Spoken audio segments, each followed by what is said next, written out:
Chaque jour, Charles et Carole vous présentent la leçon de l'école du sabbat.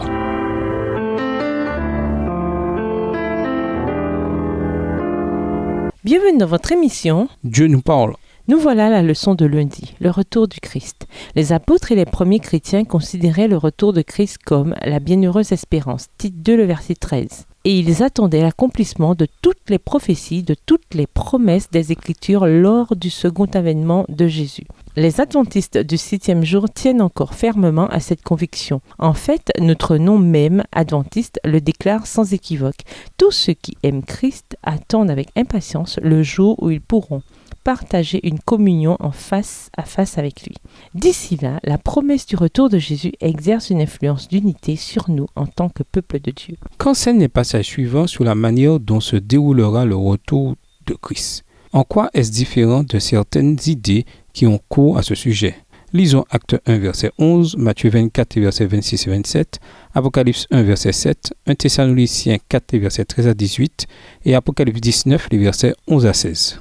Acte 1, le verset 11, Hommes de Galilée, pourquoi restez-vous ainsi à regarder le ciel? Ce Jésus qui a été enlevé au ciel du milieu de vous en redescendra un jour de la même manière que vous l'avez vu y monter.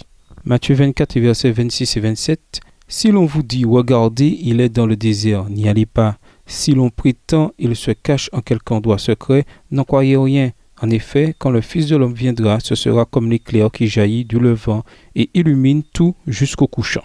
Apocalypse 1, le verset 7. Voici, il vient au milieu des nuées, et tout le monde le verra, et même ceux qui l'ont percé, et toutes les familles de la terre se lamenteront à cause de lui. Oui, Amen.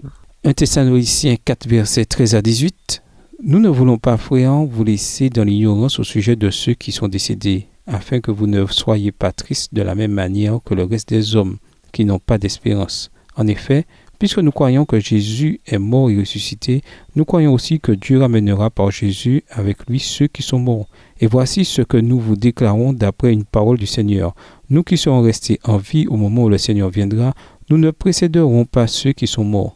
En effet, au signal donné, sitôt que la voix de l'archange et le son de la trompette divine retentiront, le Seigneur lui-même descendra du ciel, et ceux qui sont morts unis au Christ ressusciteront les premiers. Ensuite, nous qui serons restés en vie à ce moment-là, nous serons enlevés ensemble avec eux dans les nuées pour rencontrer le Seigneur dans les airs. Ainsi, nous serons pour toujours avec le Seigneur. Encouragez-vous donc mutuellement par ces paroles.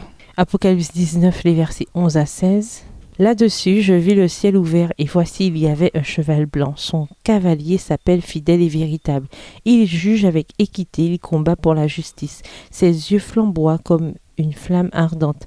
Sa tête est couronnée de nombreux diadèmes. Il porte un nom gravé qu'il est seul à connaître. Il est vêtu de manteau trempé de sang. Il s'appelle la parole de Dieu. Les armées célestes, vêtues de lin blanc et pur, le suivent sur des chevaux blancs. De sa bouche sort une épée aiguisée pour frapper les nations.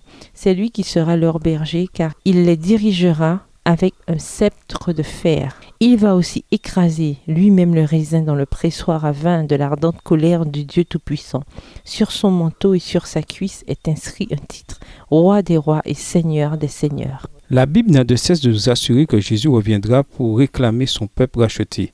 Le moment où cet événement se produira ne devrait pas être matière à spéculation, car Jésus lui-même a déclaré « Mais quand à ce jour-là et à l'heure, personne n'en a connaissance, pas même les anges des cieux, si ce n'est mon Père seul. » Matthieu 24, verset 36 dans la version d'Orbi. Non seulement nous ne savons pas quand le Christ reviendra, mais il nous est dit que nous n'avons pas besoin de le savoir. À la fin de son ministère, Jésus a raconté la parabole des 10 vierges, Matthieu 25, les versets 1 à 13, afin d'illustrer ce que vivra l'Église alors qu'elle attend son retour. Les deux groupes de vierges représentent deux types de croyants qui prétendent attendre Jésus.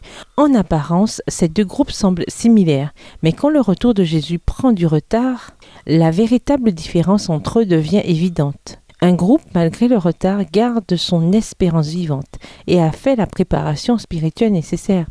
Par cette parabole, Jésus souhaitait enseigner à ses disciples que l'expérience chrétienne ne doit pas être fondée sur l'enthousiasme ou l'émotion, mais sur une dépendance constante envers la grâce de Dieu et la persévérance dans la foi.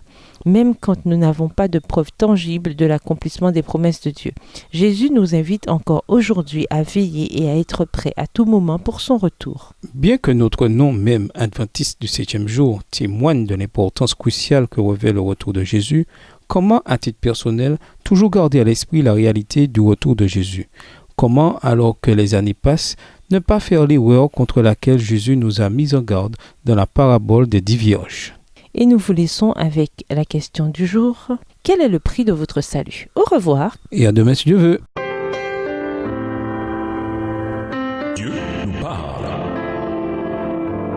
Chaque jour, Charles et Carole vous présentent la leçon de l'école du sabbat.